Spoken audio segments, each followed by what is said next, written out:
Kaya nga pala guys, first time na ito sa meets. First time din magkaroon ng coach. Kaya kayong mga first time, hindi nyo kailangan mahiya. Kung gusto nyo matuto, kailangan ng kapal ng mukha. Lalo na dito libre, pagkakataon nyo na matuto. Walang bayad yan. Go. Okay din so.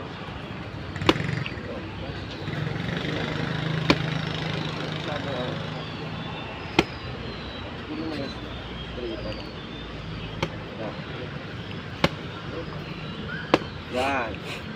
Okay, 1, 2.